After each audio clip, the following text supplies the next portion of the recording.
The light faded across Milford Lake on an October evening in 1984.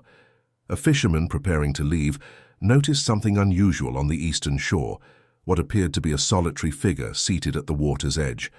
Through his binoculars, he observed what seemed to be a young woman in a light-colored dress perfectly still, facing the sunset.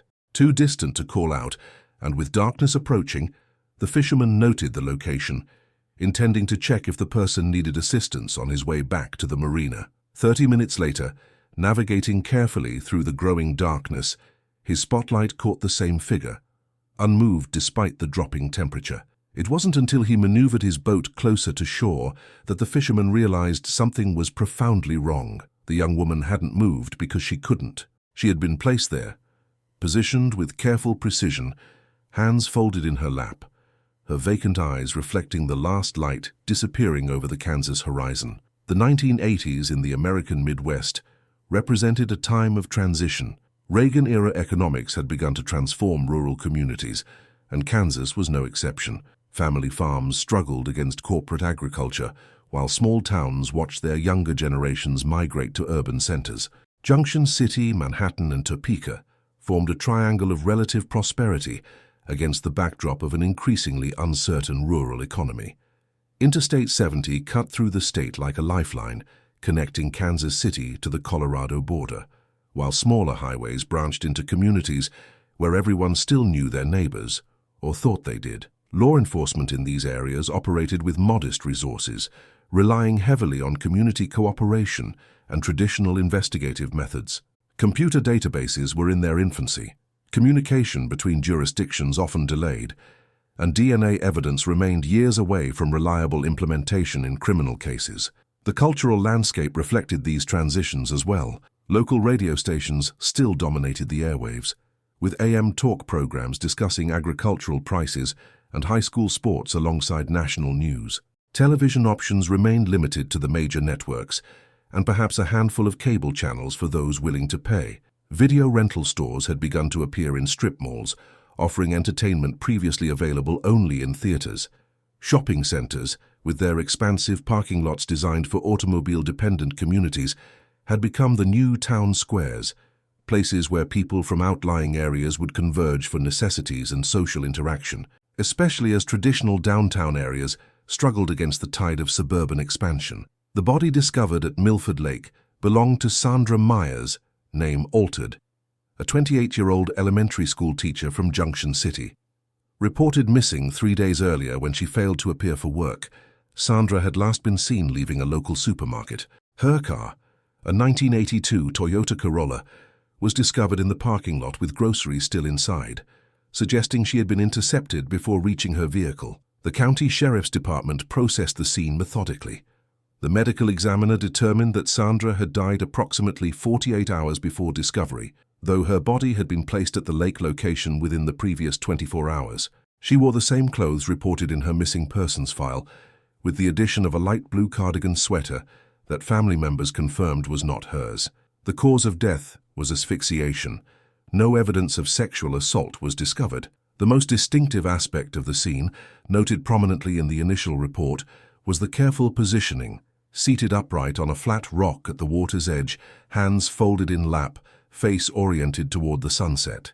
As if in peaceful contemplation of the water, Sandra had been well regarded in her community. A graduate of Emporia State University's teaching program, she had worked at Jefferson Elementary for 4 years, teaching second grade. Colleagues described her as dedicated and creative. Her classroom featured elaborate reading corners and seasonal decorations she crafted herself. On the Friday before her disappearance, she had organized a fall festival for her students, complete with apple bobbing and pumpkin decorating. Her principal, Thomas Hargrove, name altered, had described her as the kind of teacher who makes lasting impressions on young lives.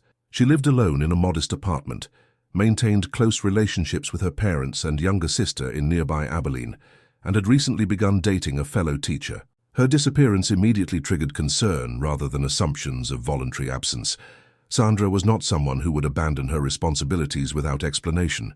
The initial investigation focused on people in Sandra's life, her new boyfriend, colleagues, neighbors, even parents of her students. But nothing suspicious emerged. Security in shopping center parking lots in 1984 was minimal, no cameras, limited lighting, infrequent patrols.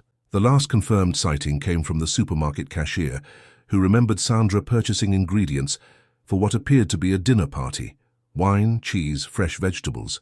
She had seemed in good spirits, mentioned something about hosting friends the following evening. The shopping cart with her partially bagged groceries had been discovered beside her car, as if she had been in the process of loading them when something interrupted her routine. The first 72 hours after Sandra's disappearance generated multiple leads, but no substantive breaks in the case. Volunteers from the community organized search parties, combing areas near her apartment and workplace. Local media ran continual coverage, featuring photographs of Sandra smiling in her classroom and at a recent community fundraiser. Her parents appeared on local television, pleading for information. The discovery of her body transformed the case from missing person to homicide, shifting jurisdiction from the Junction City Police to the county sheriff, with auxiliary support from the Kansas Bureau of Investigation. 4 months passed with the investigation yielding few substantive leads. Then, in February 1985, the body of Caroline Webb, name altered, a 32-year-old nurse from Manhattan, was discovered at Tuttle Creek Reservoir. The scene echoed the first with disquieting similarity. Caroline sat on a stone outcropping, positioned to face the water, hands crossed in her lap. She too wore clothing that matched her missing persons report, with the addition of an unfamiliar light blue cardigan sweater. The cause of death was identical: asphyxiation, with the body placed at the location post-mortem. The Kansas Bureau of Investigation now took a more active role, recognizing the signature elements that connected the two crimes. Caroline's life had been as structured and community-oriented as Sandra's. A registered nurse at Manhattan Memorial Hospital, she specialized in pediatrics, known for her ability to comfort anxious children. Originally from Nebraska, she had moved to Kansas 5 years earlier after her divorce. She sang in her church choir, volunteered at an animal shelter on weekends, and was taking evening classes toward a nurse practitioner certification. Her disappearance occurred on a Thursday evening after a late shift at the hospital. Security footage, a rarity in 1985 but available at the medical facility, showed her walking to her car in the staff parking area shortly after 8:00 p.m. Light rain fell as she left the building, pulling a light jacket over her scrubs. She never arrived at her apartment 3 miles away. Her car, a 1981 Honda Civic, was eventually located in the hospital parking garage, locked, with her umbrella still inside. Witnesses at the hospital reported seeing a light-colored van idling near the staff exit around the time Caroline would have been leaving, though no one could provide details about the driver or license plate. The connection between the two cases was not immediately evident to the separate investigative teams, but when the Kansas Bureau of Investigation circulated details of Caroline's discovery to departments across the state, a detective in Junction City recognized the parallels to Sandra's case: the careful positioning, the blue cardigan, the lakeside location, the cause of death. By summer 1985, law enforcement had established a task force. Their investigation revealed that both women had disappeared from parking lots in the early evening hours, both on Thursdays, both during light rain. Neither showed defensive wounds, suggesting they may have been approached by someone they didn't perceive as threatening or had been subdued quickly. The blue cardigan sweaters, identical in manufacture though sized appropriately for each victim, emerged as a significant signature element. The behavioral analysis unit consulted on the case suggested the killer was engaged in a form of tableau creation, transforming his victims into art or symbolic displays. The water-facing orientation suggested a ritualistic aspect to the positioning. A careful sweep of state records identified an earlier potential case from 1983, previously classified as an accidental drowning at Perry Lake near Topeka. A young woman discovered seated at the shore, though no cardigan had been noted in that report. The 1983 case involved Melissa Reinhardt, name altered, a 26-year-old graduate student at Washburn University in Topeka. Her death had been classified as accidental drowning after toxicology reports indicated elevated blood alcohol levels. She had been discovered by early morning joggers, seated on a rock outcropping at Perry Lake, slumped forward as if she had fallen asleep watching the water and subsequently fallen in. The medical examiner at the time had found water in her lungs, supporting the drowning conclusion. The task force revisited the autopsy records, noting several inconsistencies with the original determination. Melissa's body position before the apparent drowning, seated, facing the water, matched the tableau element of the later crimes. There were no indications of how she had reached the remote lake area without her car, which had been found at her apartment. No witnesses had reported seeing her at the lake the previous evening, and friends stated she rarely drank alcohol due to a family history of addiction. Most significantly, a bruising pattern on her neck had been noted, but attributed to possible impact with rocks during drowning. When the task force had forensic experts re-examine the autopsy photographs, they suggested the bruising was more consistent with asphyxiation than accidental trauma. The task force established a timeline, a methodical killer operating on a 3 to 4 month cycle, selecting victims from a triangular region formed by Topeka, Junction City, and Manhattan. They scrutinized similar crimes across neighboring states, finding 2 possible related cases in Nebraska, with similar positioning, but lacking the cardigan element. A psychological profile emerged of a white male, 30–45 years old, employed, socially functional but isolated, with possible experience in medical or funeral services, given the careful handling of the bodies. The most distinctive physical evidence came from tire impressions found near the second scene. A partial print from Goodyear tires typically fitted on American-made vans or light trucks from the late 1970s to early 1980s. The task force expanded its personnel as the pattern became clearer. Detective Marcus Bennett, name altered, from the Kansas Bureau of Investigation, was appointed lead coordinator, bringing together officers from each affected jurisdiction. Bennett, a 20-year veteran with specialized training in homicide investigation, had worked some of the state's most significant criminal cases, but as he would later recount in a departmental debrief, this one had a different quality. The methodical nature, the ritual elements. It wasn't rage-driven or opportunistic. There was design behind it, purpose, a personal mythology being enacted. The FBI's Behavioral Science Unit provided a more detailed offender profile, suggesting the killer likely had an above-average intelligence but limited social connections. He would maintain employment, possibly in a position that afforded both respectability and anonymity. His personal living space would be meticulously organized. He might have experienced a significant loss or trauma connected to water or lakes, possibly the death of a female family member. The profile suggested he would be familiar with the lake areas, not as a recreational visitor, but through some more persistent connection, perhaps employment, residence, or repeated visitation over years. Most critically, the profile indicated the killer would continue his pattern until interrupted by external intervention. Surveillance operations began at shopping centers throughout the region, focusing on Thursday evenings, particularly during light precipitation. Officers in plainclothes monitored parking lots, while patrol units maintained heightened awareness of light trucks and vans. The pattern held consistent. In July 1985, Lisa Conroy, name altered, a 30-year-old librarian, disappeared from a Topeka shopping center during a Thursday evening drizzle. Her body was discovered 3 days later at Perry Lake, seated facing the water, hands folded, wearing a blue cardigan sweater not her own. Lisa's disappearance and discovery accelerated the investigation significantly. As the reference librarian at Topeka Public Library, she had been known for her meticulous organization and encyclopedic knowledge of the collection. A graduate of the University of Kansas with a master's degree in library science, she had worked at the library for 6 years, recently receiving a promotion to head the reference department.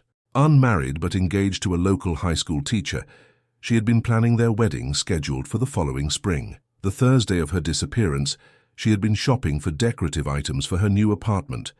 Security camera footage from a bank across from the shopping center parking lot captured a partial image of what appeared to be a light-colored van parked near where Lisa's car was later found.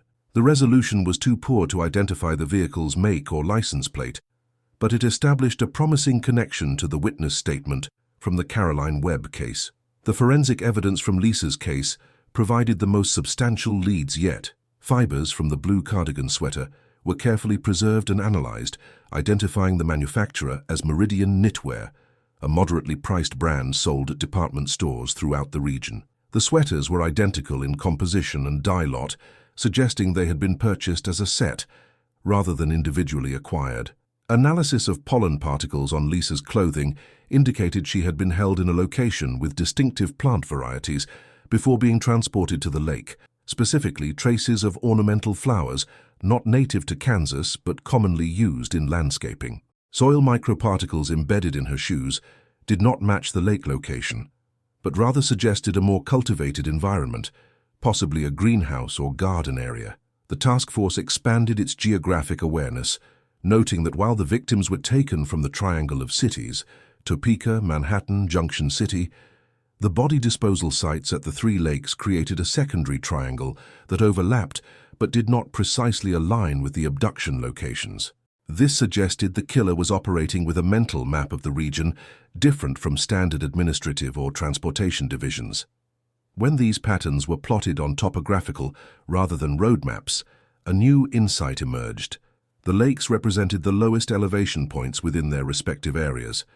Whether consciously or not, the killer was creating a downward-flowing pattern, from cities on higher ground to water bodies at lower elevations. The investigation intensified. The FBI provided additional resources as the case gained national attention. A behavioral specialist noted that the lakes chosen, Milford, Tuttle Creek, Perry, formed a triangular pattern within the larger geographic triangle of the cities, suggesting a killer with a methodical mind and possibly symbolic intent.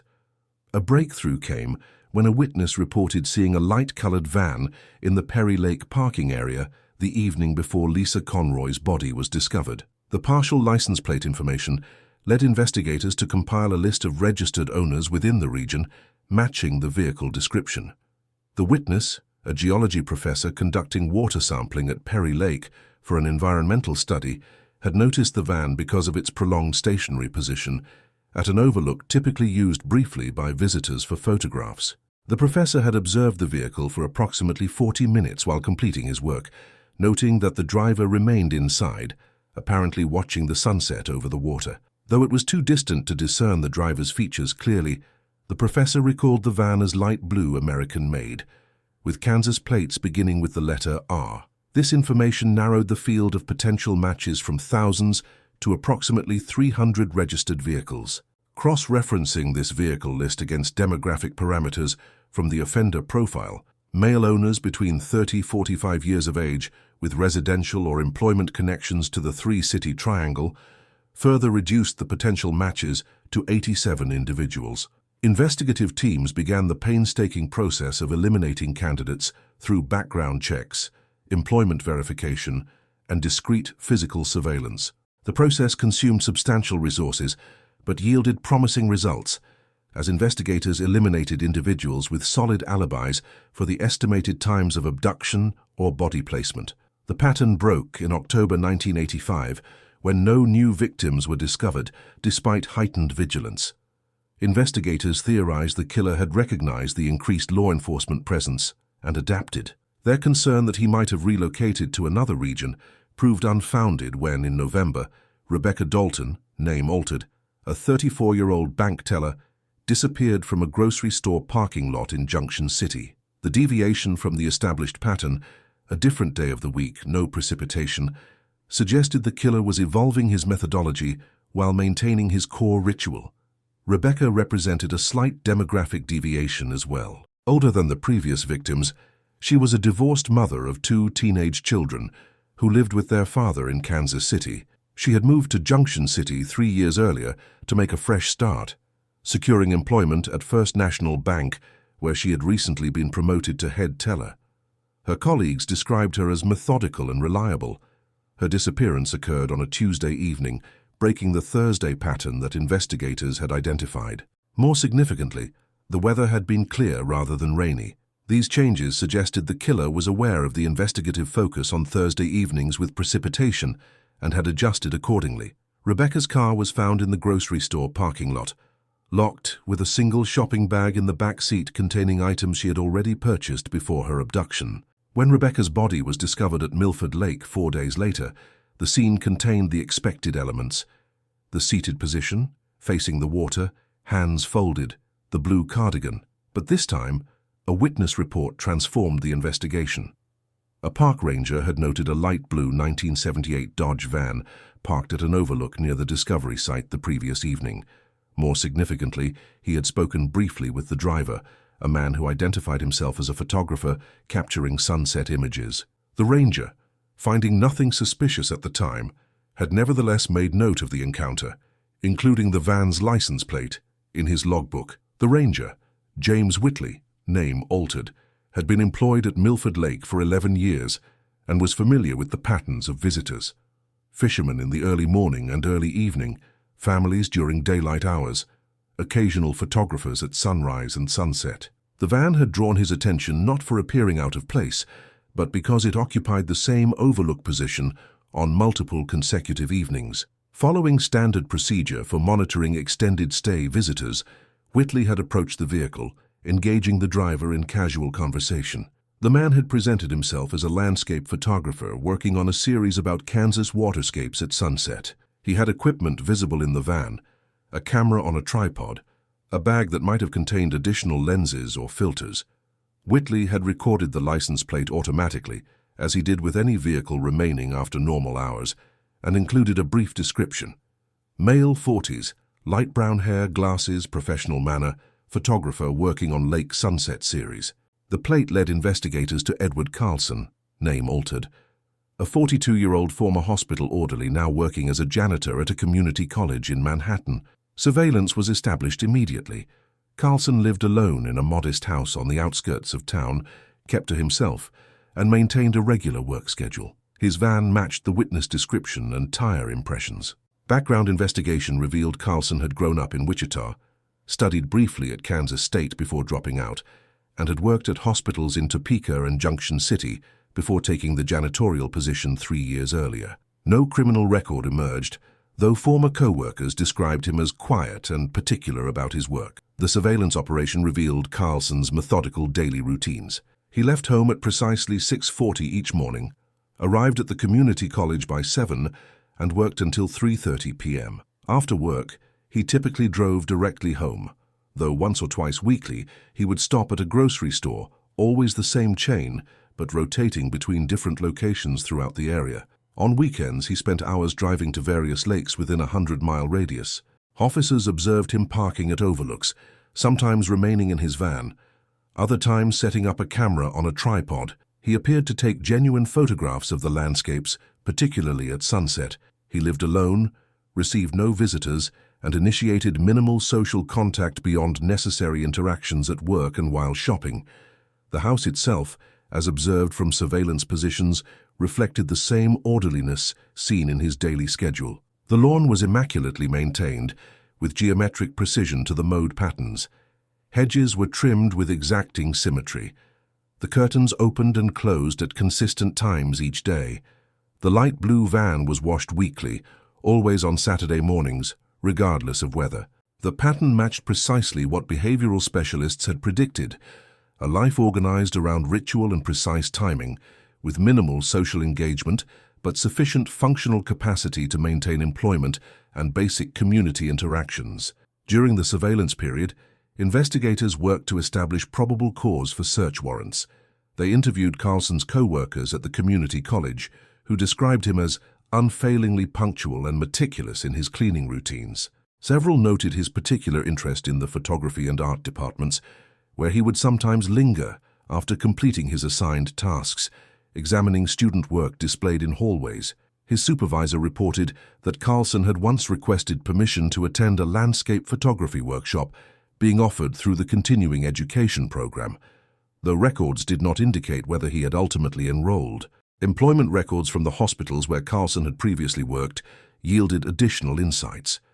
At both facilities, he had received satisfactory performance evaluations, noted for his thoroughness and reliability. However, at the Junction City Hospital, a supervisor had documented a concerning incident in 1982.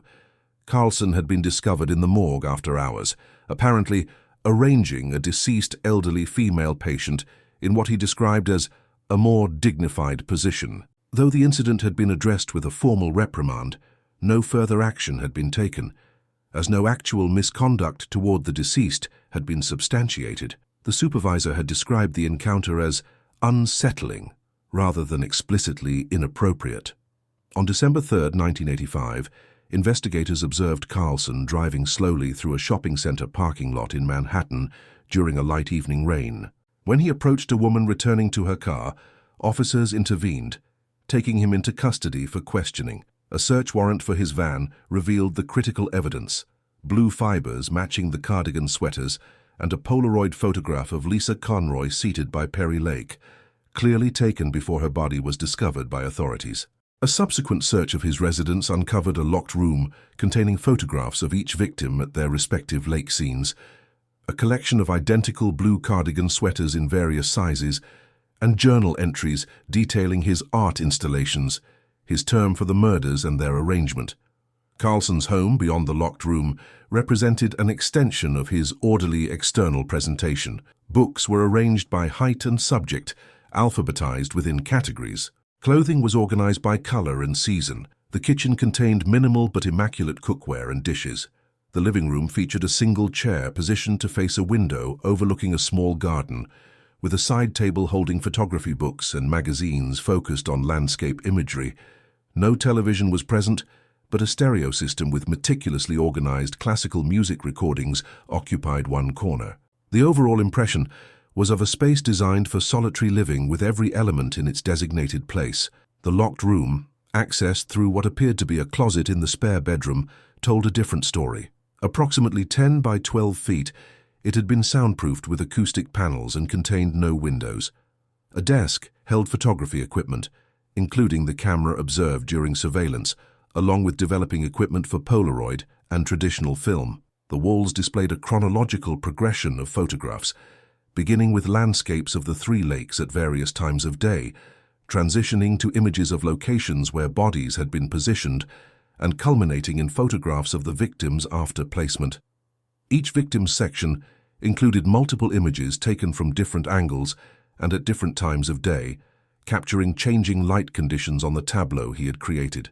A filing cabinet contained folders labeled by lake name, each holding what investigators would describe as scouting reports, detailed notes on potential locations for body placement, including accessibility, visibility from public areas, sun angle at different times of day, and stability of the seating surfaces. Additional folders contained surveillance notes on each victim, sometimes spanning weeks before abduction, documenting their routines, vehicles, and patterns of movement. Most disturbingly, a folder labeled Future Installations contained similar surveillance notes on 6 additional women from the three-city area, including photographs taken surreptitiously in parking lots and public spaces, along with notation of their vehicles and typical schedules. The blue cardigan sweaters occupied a specially constructed cabinet with glass-fronted drawers, each sized to hold one sweater without folding or creasing the material. 12 drawers were present, with 5 containing sweaters, 4 that had been placed on victims and 1 apparently prepared for future use. Each drawer was labeled with a lake name and a number, suggesting Carlson had planned to place multiple victims at each location. The sweaters themselves were identical in manufacture and dye lot, consistent with having been purchased as a set rather than individually. The journals provided the most comprehensive insight into Carlson's psychology. He described selecting women who reminded him of his mother, who had drowned at Milford Lake in 1969 when he was 26. According to his writings, he was helping them find peace by returning them to the water, the blue sweaters matching one his mother had worn in a family photograph taken at Milford Lake shortly before her death. The journals described his careful planning, his selection process, and most disturbingly, his intention to create a total of 12 installations before considering his collection complete. The journal entries revealed a mind operating under an internally consistent but profoundly distorted logic. Carlson wrote of the lakes as thresholds between worlds and described himself as a conductor of transitions. He detailed his selection criteria for victims, women who exhibited what he called readiness signs, behaviors he interpreted as indicating they were prepared for transformation. These signs included mundane actions like pausing to look at water features in shopping centers, wearing blue clothing, or standing in contemplative postures. He described the abduction process clinically, noting his use of chloroform administered from behind after approaching victims with questions about directions or assistance with loading packages. Most revealing were his descriptions of the positioning process. He wrote of spending hours arranging each victim at the lakeside, adjusting the angle of their seated posture, the placement of hands, the tilt of the head, all to achieve what he called the moment of perfect reception, when the body, the lake, and the light achieved a composition he found aesthetically and symbolically satisfying. He documented revisiting each scene multiple times to photograph the tableau under different lighting conditions, particularly at sunset, when, he wrote, the threshold between worlds is most permeable. The blue cardigan sweaters represented what he called the garment of passage, necessary for the transformation he believed he was facilitating. Carlson was charged with 4 counts of first-degree murder. The trial began in April 1986 in Topeka, with the prosecution presenting the overwhelming physical evidence, journal entries, and testimony from behavioral analysts who explained the ritualistic aspects of the crimes. Carlson's defense attempted unsuccessfully to enter an insanity plea, arguing that his mother's death had triggered a psychotic break. The prosecution countered with evidence of Carlson's methodical planning, his ability to maintain employment, and his careful efforts to avoid detection, all indicating he understood the wrongfulness of his actions. The prosecution's case was presented by District Attorney Margaret Holloway, name altered, a veteran prosecutor with extensive experience in homicide cases. She constructed a methodical narrative that paralleled Carlson's own orderly nature, presenting evidence chronologically from the earliest suspected victim to the final tableau. Forensic experts testified regarding fiber evidence linking the blue cardigans to Carlson's home, tire impressions matching his van, and photographic evidence establishing his presence at the scenes before the bodies were discovered. The photographs and journals recovered from the locked room provided what Holloway described as a window into not just the how, but the why, the distorted worldview that transformed ordinary women into objects within a personal ritual. Behavioral analysts testified regarding the ritualistic nature of the crimes, explaining concepts like signature elements versus modus operandi, the psychological significance of the positioning, and the symbolic meaning of the lakes and blue cardigans within Carlson's personal mythology. They noted that while the specific delusion regarding his mother's death might have been unique to Carlson, the meticulous planning, ritualized positioning, and collection of trophies in the form of photographs fit established patterns seen in organized serial offenders. The defense, led by court-appointed attorney Robert Mercer, name altered, faced the daunting task of representing a client against overwhelming physical evidence. The initial strategy centered on an insanity defense, with a psychiatrist testifying that Carlson suffered from delusional disorder with persistent themes related to his mother's death. The testimony suggested that while Carlson could function in basic social contexts, he operated under a profound misunderstanding of reality regarding his installations and their meaning. The defense argued that Carlson believed he was helping his victims achieve transcendence rather than harming them, representing a break from reality severe enough to meet the legal threshold for insanity. The prosecution effectively countered this approach with testimony from their own psychiatric experts, and more devastatingly, with Carlson's own journal entries documenting his awareness of law enforcement activity and his deliberate efforts to avoid detection by varying his patterns. Entries specifically noted his decision to avoid Thursday abductions after noticing increased police presence in parking lots on those evenings, demonstrating his understanding that his activities were criminal and his desire to evade capture. Additional entries detailed his methodical research of potential victims, including following them to establish patterns, checking for security cameras, and assessing risks, all indicating an awareness of wrongdoing incompatible with the legal definition of insanity. Testimony from Carlson's former co-workers and supervisors further undermined the insanity defense. They described a man capable of following complex instructions, adapting to changing workplace requirements, and maintaining appropriate if distant professional relationships. His work evaluations showed no indication of delusional thinking affecting his job performance. The jury was presented with the image of a man living a controlled double life rather than one in the grip of overwhelming psychosis.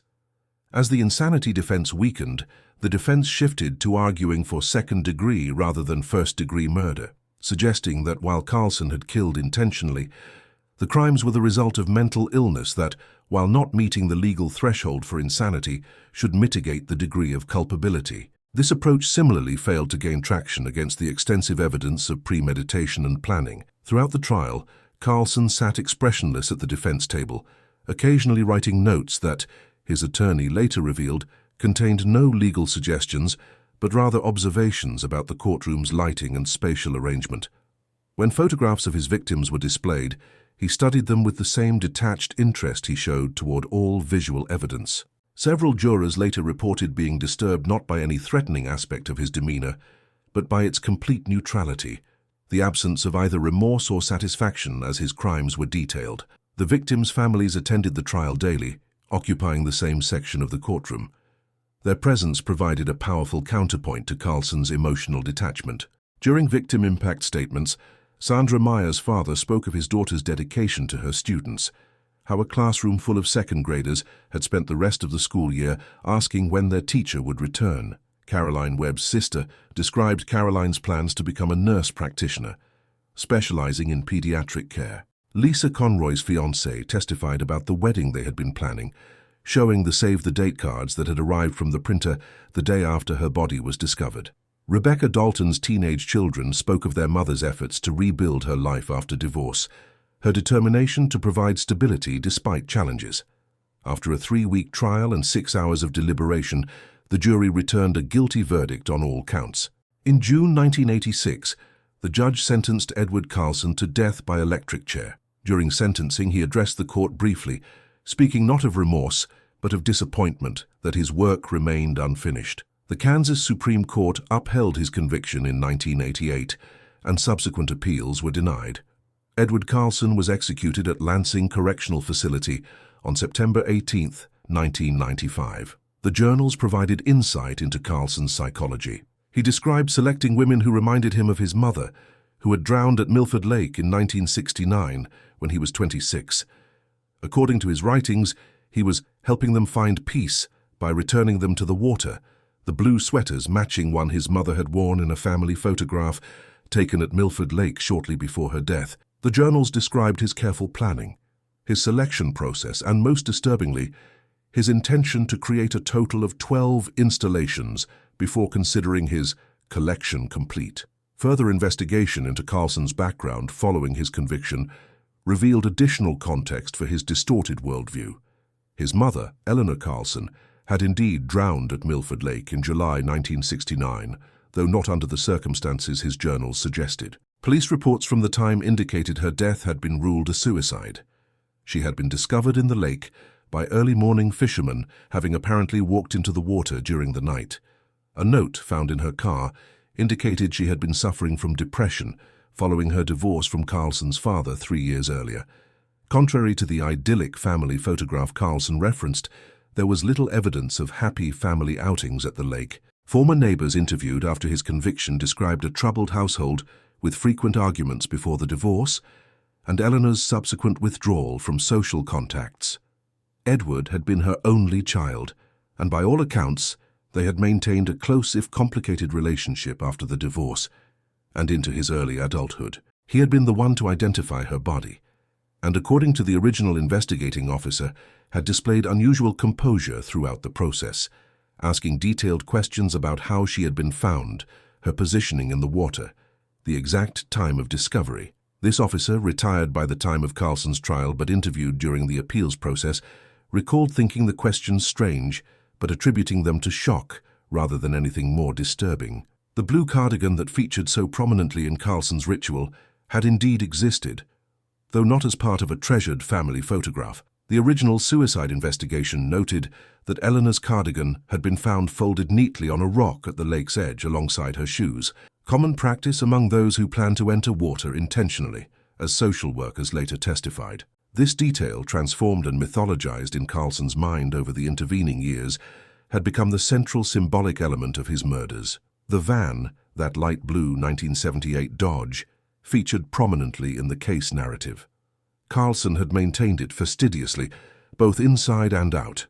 Investigators discovered a custom compartment behind the driver's seat where he stored the blue cardigans and materials used to subdue his victims. The front passenger seat showed signs of having been removed and reinstalled multiple times, suggesting he transported his victims in the space where a passenger would normally sit. Most telling was the windshield, which offered a panoramic view of the lakes when parked at his preferred overlooks. Carlson's journal entries described sitting in the van for hours, observing his installations from a distance, taking photographs at various times of day to capture different qualities of light on the water and his seated victims. Forensic examination of the van revealed that Carlson had modified it extensively beyond the visible customizations. The passenger seat was mounted on a quick-release mechanism that allowed it to be removed in under a minute, with the pull of a concealed lever. The cargo area featured custom-built storage compartments with foam inserts precisely sized for his camera equipment, the blue cardigans, bottles of chloroform, and restraints. The entire interior had been stripped and reconstructed with materials that could be easily cleaned and would retain minimal evidence. Rubber floor mats instead of carpet, vinyl seat covers rather than fabric, plastic panels replacing the standard interior trim. Most telling was a drainage system installed in the floor, allowing the entire interior to be washed down, with the water channeling through hidden outlets beneath the vehicle. The van's exterior appeared unremarkable by design. The light blue color was common for the period. No distinctive features or modifications were visible, and Carlson maintained it in clean but not excessively pristine condition that might draw attention. He had installed tinted windows in the rear compartment, but these were within the range of customizations typical for van owners in the 1980s. The vehicle represented the same duality as Carlson himself, an ordinary exterior, concealing meticulously designed functionality focused on his ritualistic activities. The blue cardigan sweaters themselves became objects of intense forensic scrutiny. All were manufactured by the same company, a moderate-priced brand available at department stores throughout the region. Purchase records indicated Carlson had bought them from different stores across a three-state area over several years, a deliberate effort to avoid drawing attention through multiple similar purchases at a single location. He had selected various sizes appropriate to his intended victims, suggesting he observed them sufficiently to assess their measurements before abduction. The sweaters were always buttoned fully, arranged with precise symmetry on the victim's shoulders. For Carlson, the journals revealed, the blue cardigan represented a form of baptismal garment, a ceremonial covering for what he called the return to water. The methodical nature of Carlson's crimes extended to his victim selection process. Investigators discovered he had created detailed observation notes on potential victims, sometimes following them for weeks before acting. He noted their routines, their vehicles, whether they typically shopped alone, even their apparent mood as they moved through public spaces. The women he ultimately selected shared subtle physical characteristics with his mother. All were in their late 20s to mid-30s, with shoulder-length brown hair and slender builds. Each had been observed displaying moments of kindness, helping an elderly shopper, returning a lost item, interacting warmly with a child. In his distorted logic, Carlson wrote of selecting worthy vessels for his ritual. The lakes themselves formed a critical component of Carlson's mythology. In journal entries, he assigned mystical properties to each. Milford Lake represented beginning, Tuttle Creek transition, and Perry culmination. Though the meaning of these designations remained unclear, he wrote extensively about water as both destroyer and preserver, about drowning as transformation, about shores as thresholds between worlds. Investigators noted that he invariably positioned his victims at points where the distance to the opposite shore was greatest, creating the illusion that they gazed out at an endless expanse of water rather than a contained lake. During the years of Carlson's activity, the investigative limitations of the era played to his advantage. Without DNA technology, without comprehensive databases linking crimes across jurisdictions, without widespread surveillance cameras in parking lots, he operated in a landscape more favorable to predators than would be possible in later decades. The van itself represented a mobile crime scene that could be cleaned meticulously, leaving minimal evidence at the abduction locations. His selection of victims from different communities, Junction City, Manhattan, Topeka, meant that initial investigations were conducted by separate departments, each unaware of the pattern, until the Kansas Bureau of Investigation recognized the connections. When captured, Carlson maintained the composed demeanor that had allowed him to move undetected through his communities. for years. The lead interrogator described him as unnervingly calm, speaking of murder in the detached manner of someone discussing a business transaction. He referred to his victims by the lakes where he had placed them, rather than by their names: the Milford installation, the Tuttle Creek subject. When shown photographs of the crime scenes, he critiqued them from an aesthetic perspective, noting the quality of light, the composition of the frame, as if evaluating photography rather than evidence of his crimes. The interrogation, conducted over 3 days, yielded minimal information beyond what investigators had already discovered through physical evidence. Carlson acknowledged his actions without offering explanations beyond those found in his journals. When asked if he understood the suffering he had caused the victims and their families, he replied with what interrogators described as genuine confusion, saying, "They weren't suffering. They were completing the cycle." He expressed no remorse, no recognition of his victims as individuals, rather than components of his ritual. The most emotion he displayed came when discussing the lakes themselves, describing with unexpected eloquence the quality of light on water at sunset, the sound of small waves against the shore, the sense of peace he experienced at these locations.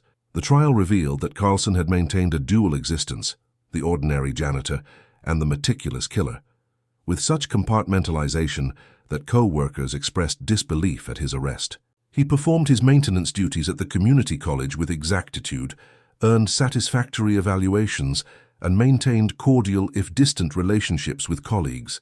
His supervisor described him as reliable, thorough, someone who took pride in his work.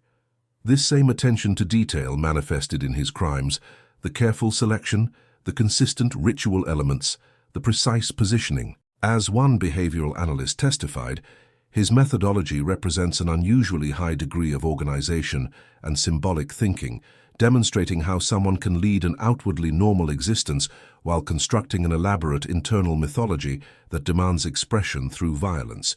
After Carlson's conviction, a more comprehensive picture emerged of his history. Former classmates from his brief time at Kansas State recalled his intense interest in mythology, particularly stories involving water deities and rituals.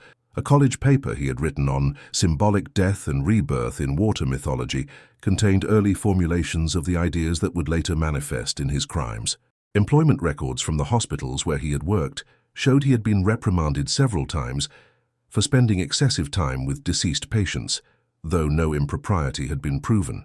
A former girlfriend described his fascination with lakes, how he would insist on visiting them at sunset, sitting in silence watching the changing light on the water. This former girlfriend, interviewed extensively after his conviction, provided what investigators considered the most comprehensive picture of Carlson before his crimes began.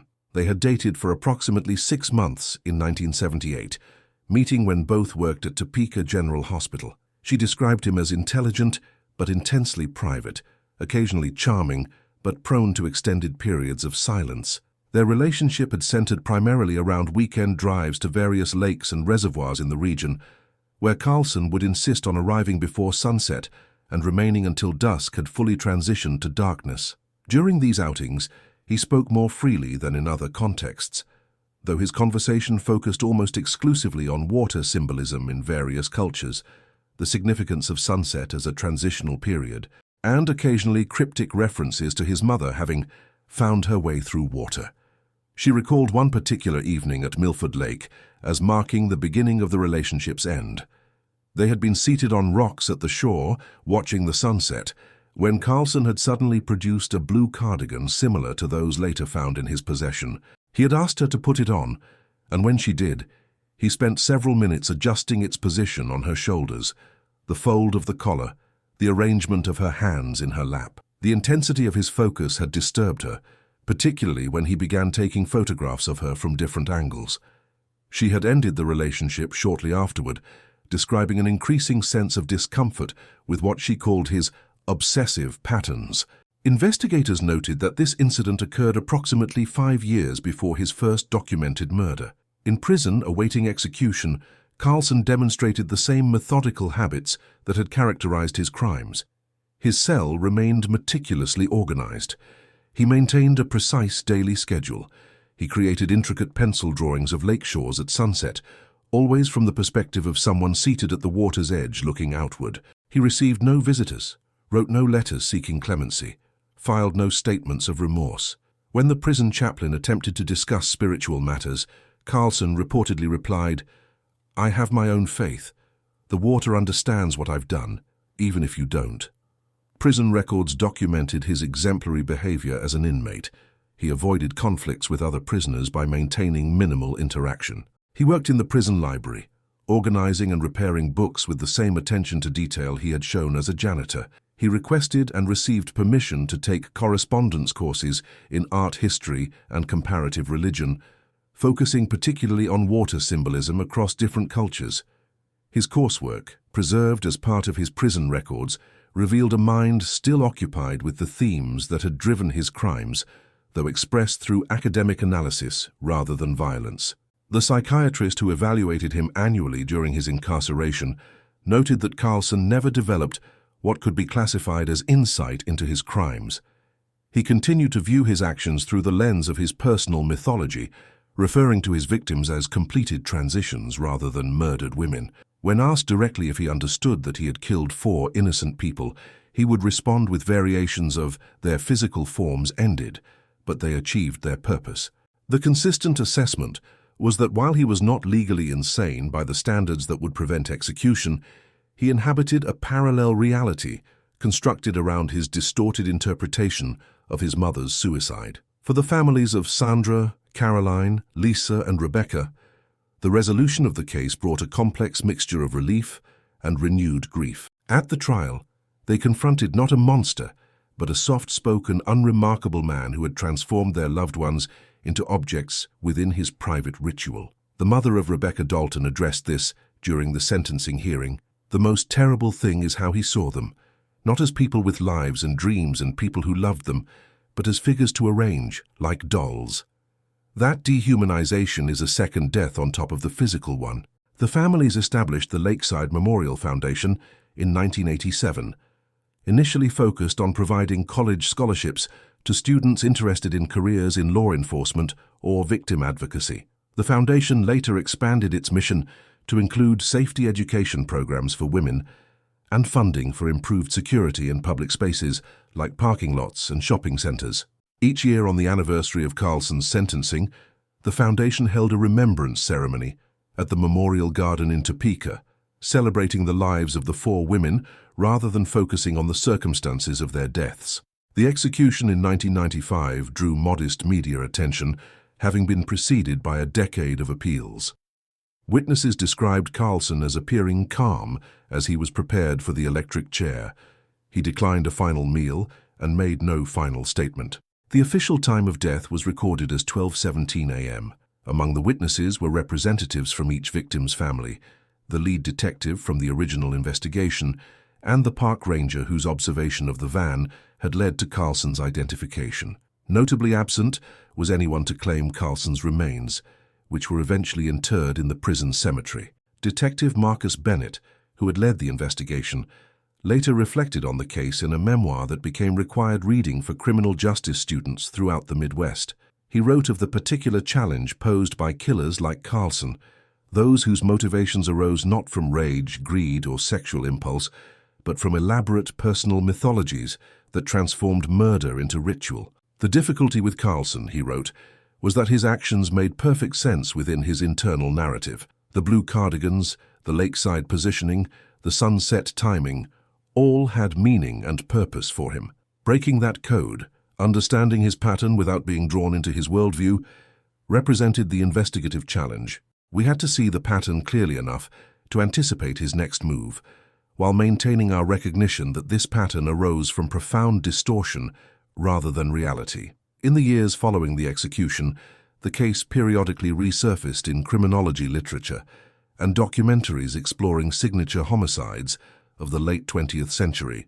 A 2001 FBI publication used the Lake Killer case to illustrate the concept of crime scene as communication, how certain killers use the arrangement of victims and selection of locations to express psychological needs that may reveal investigatively useful information. The blue van, the blue cardigans, the triangular arrangement of lakes and cities all formed pieces of a puzzle that, once assembled, had led investigators to Edward Carlson. The lakes themselves gradually shed the shadow of association with the murders. New generations came to enjoy their shores without knowledge of what had transpired there in the mid-1980s. Occasionally, older visitors would notice a young woman sitting alone near the water at sunset and feel a momentary unease, an echo of a time when such a scene carried sinister implications. The memorial garden in Topeka continued to be maintained, though as decades passed, fewer visitors understood the specific history it commemorated. Perhaps the most lasting impact of the Lake Killer case was on investigative procedures.